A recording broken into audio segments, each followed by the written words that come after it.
നാടിന്റെ സമഗ്ര മേഖലയുടെയും വികസനത്തിൽ കിഫ്ബി പദ്ധതികൾ മുതൽക്കൂട്ടാവുകയാണ്. ആലപ്പുഴ ജില്ലയിൽ ഗതാഗതം, ആരോഗ്യം, വിദ്യാഭ്യാസം, കുടിവെള്ളം, കായികം തുടങ്ങി കിഫ്ബി പദ്ധതികൾ സ്വാധീനം ചെലുത്താത്ത മേഖലകളില്ല. 30 വർഷങ്ങൾക്കപ്പുറം യാഥാർത്ഥ്യമാകേണ്ട പദ്ധതികളാണ് ആലപ്പുഴയിൽ കിഫ്ബിയിലൂടെ നടപ്പാകുന്നത്.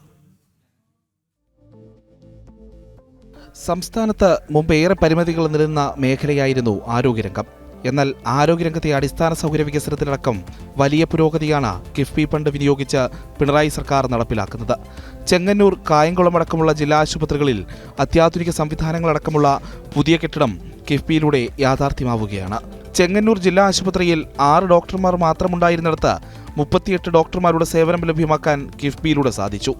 ഇവിടെ 115 കോടി രൂപ മുടക്കിയാണ് കിഫ്ബി പദ്ധതിയിൽ കെട്ടിട സമുച്ചയം ഒരുക്കിയിരിക്കുന്നത്. അതിന്റെ ഉദ്ഘാടനം ഈ മാസം നടക്കും.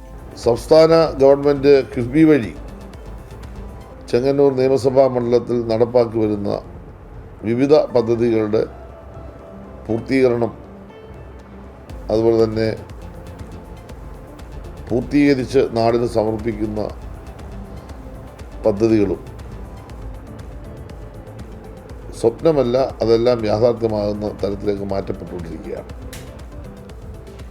അതിലേറ്റവും പരമപ്രധാനമാണ് ചെങ്ങന്നൂർ ഗവൺമെൻറ് ആശുപത്രി. ചെങ്ങന്നൂർ ജില്ലാ ആശുപത്രി ഏറ്റവും പിന്നോക്കം നിന്ന ഒരു ആരോഗ്യ കേന്ദ്രമായിരുന്നു. ഇടതുപക്ഷ മുന്നണി ഗവൺമെൻറ് 2014 അധികാരത്തിൽ വരുമ്പോൾ 6 ഡോക്ടർമാരായിരുന്നു ഉണ്ടായിരുന്നത്. ഇന്ന് 38 ഡോക്ടർമാരും സംവിധാനങ്ങളുമായി. അവിടെ ഒരു കെട്ടിടം നിർമ്മിക്കണം എന്ന് ഞങ്ങൾ തീരുമാനിച്ചു. അതിൻ്റെ ഭാഗമായി 115 കോടി രൂപയോളം ചെലവാക്കി കെട്ടിടം പൂർത്തീകരിച്ചു. ഈ 26-ാം തീയതി അത് നാടിന് സമർപ്പിക്കുകയാണ്. ചെങ്ങന്നൂരിനെ സംബന്ധിച്ചിടത്തോളം ഇത്രയും വലിയൊരു പ്രൊജക്റ്റ് ചെയ്തത് കിഫ്ബിയുടെ സാമ്പത്തിക സഹായത്തോടുകൂടിയാണ്. കേരളത്തിലെ തന്നെ ഏറ്റവും വലിയ സ്റ്റേഡിയം ആലപ്പുഴ ചെങ്ങന്നൂരിൽ യാഥാർത്ഥ്യമാക്കാൻ സാധിച്ചതും കിഫ്ബിയിലൂടെയാണ്. കോടികൾ ചെലവഴിച്ച് നടപ്പാക്കുന്ന പദ്ധതിയിലൂടെ എല്ലാ കായിക മത്സരങ്ങളും ഒരു കുടക്കീഴിൽ അണിനിരത്താവുന്ന സംവിധാനമാണ് യാഥാർത്ഥ്യമാക്കുന്നത്. ഇതിന്റെ 1ാം ഘട്ട ഉദ്ഘാടനം ഈ മാസം നടക്കും. 2ാം ഘട്ട പ്രവർത്തനങ്ങളും അവസാന ഘട്ടത്തോടടുക്കുകയാണ്. അതിന്റെ പൂർത്തീകരണവും ഉദ്ഘാടനവും 6 മാസത്തിനകം സാധ്യമാകുമെന്ന് മന്ത്രി സജി ചെറിയാൻ പറയുന്നു. കേരളത്തിലെ ഏറ്റവും വലിയ ഇന്റർനാഷണൽ ഇൻഡോർ സ്റ്റേഡിയമാണ് ഇവിടെ ഒരുങ്ങുന്നത്. 1000-ലധികം പേർക്ക് താമസിക്കാനുള്ള സൗകര്യവും ഉണ്ടാകും. ഇന്റർനാഷണൽ സ്റ്റേഡിയമാണ്. അതിന് ആദ്യഘട്ടം പൂർത്തീകരിച്ചുകൊണ്ടിരിക്കുന്നു. അതും ഈ മാസം തന്നെ ഉദ്ഘാടനം ചെയ്യാൻ കഴിയും. 1ാം ഘട്ടം. ഇപ്പോൾ ഫുട്ബോൾ ഗ്രൗണ്ടിൻ്റെ പണി ഏകദേശം പൂർണ്ണമായി, പവലിയൻ്റെ പണി പൂർണ്ണമായി, അതുപോലെ തന്നെ 400 സിന്തറ്റിക് ട്രാക്കിൻ്റെ പണി പൂർണ്ണതയിലെത്തിക്കൊണ്ടിരിക്കുന്നു. അപ്പോൾ 1ാം ഘട്ടം ഇപ്പോൾ ഉദ്ഘാടനം ചെയ്യാൻ പറ്റും. ഇൻ്റർനാഷണൽ സ്റ്റേഡിയത്തിൻ്റെ 2ാം ഘട്ടം ഇൻഡോർ സ്റ്റേഡിയം അടക്കമുള്ള നിർമ്മാണം നടന്നു വരുന്നതേ ഉള്ളൂ. 2ാം ഘട്ടം ഒരു 6 മാസം കൊണ്ട് ഉദ്ഘാടനം ചെയ്യാൻ പറ്റും. എനിക്ക് തോന്നുന്നു നമ്മുടെ കേരളത്തിലെ ഏറ്റവും വലിയ സ്റ്റേഡിയമാണ് ചെങ്ങന്നൂർ വീഴുന്നത്. കാരണം ഒരു കുടക്കീഴിൽ എല്ലാ കായിക മത്സരങ്ങളും നടത്താൻ കഴിയുന്ന സ്റ്റേഡിയമാണ്. ശബരിമലയുടെ പ്രധാന ഇടത്താവളമായ ചെങ്ങന്നൂരിൽ എല്ലാ സൗകര്യങ്ങളോടും കൂടിയ ഒരു വിശ്രമ കേന്ദ്രം എന്നത് ഭക്തരുടെ ചിരകാല അഭിലാഷമായിരുന്നു. അതും ചെങ്ങന്നൂർ മഹാദേവ ക്ഷേത്രത്തിനരികിലായി ഒരുക്കുന്നത് കിഫ്ബിയുടെ സഹായത്തോടെ. 10 കോടി രൂപ വിനിയോഗിച്ചുള്ള നിർമ്മാണ പ്രവർത്തനം പുരോഗമിക്കുകയാണ്. ശബരിമല അയ്യപ്പന്മാർക്കുള്ള വിശ്രമ കേന്ദ്രം 10 കോടി രൂപ ചെലവിൽ കിഫ്ബി വഴിയാണ് അത് പൂർണ്ണതയിലെത്തിക്കൊണ്ടിരിക്കുന്നത്. ചെങ്ങന്നൂർ മഹാദേവ ക്ഷേത്രത്തിനോട് ചേർന്നുള്ള സ്ഥലത്ത് അതിൻ്റെ അവസാന ഘട്ട നിർമ്മാണമാണ്. ഒരു 6 മാസത്തിനുള്ളിൽ അത് പൂർത്തീകരിക്കാൻ കഴിയും. അടുത്ത സീസണിൽ അത് നാടിന് സമർപ്പിക്കാൻ കഴിയുമെന്ന് വിശ്വാസമാണ്. അതിൻ്റെ നിർമ്മാണവും ദ്രുതഗതിയിൽ നടന്നു വരികയാണ്. കിഫ്ബിയിൽ നിന്നുള്ള 400 കോടി രൂപ വിനിയോഗിച്ചാണ് ചെങ്ങന്നൂരിൽ സമ്പൂർണ്ണ കുടിവെള്ള പദ്ധതി നടപ്പിലാക്കുന്നത്.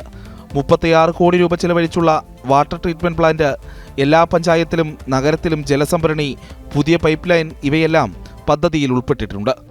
കിഫ്ബിയുടെ ഭാഗമായിട്ടാണ് ചെങ്ങന്നൂർ സമ്പൂർണ്ണ കുടിവെള്ള പദ്ധതി. ഏകദേശം ഒരു 400 കോടിയോളം രൂപ അതിനുവേണ്ടി കിഫ്ബി വഴി ചെലവഴിച്ചിട്ടുണ്ട്. അതിൻ്റെ ഭാഗമായി 36 കോടി രൂപയ്ക്ക് കിഫ്ബിയുടെ സഹായത്തോടെ വാട്ടർ ട്രീറ്റ്മെന്റ് പ്ലാന്റ് മുളക്കട നഗരംപുറത്ത് പൂർത്തീകരിച്ചു. ചെങ്ങന്നൂരിനെ സംബന്ധിച്ചിടത്തോളം ഏറ്റവും വലിയൊരു ആവശ്യമായിരുന്നു കുടിവെള്ളം. അത് യാഥാർത്ഥ്യമാകുക എന്ന് പറയുന്നത് അഭിമാനകരമായ ഒരു നേട്ടമായിട്ടാണ് ഞാൻ കാണുന്നത്. റോഡുകളുടെയും പാലങ്ങളുടെയും നിർമ്മാണം കിഫ്ബിയിലൂടെ സഫലമാകുന്ന മറ്റൊരു വികസന സ്വപ്നമാണ്. എന്നും വെള്ളപ്പൊക്കത്തെ ഭയന്നിരുന്ന ആലപ്പുഴ ചങ്ങനാശ്ശേരി പാതയുടെ വികസനം അതിൽ എടുത്തു പറയാം.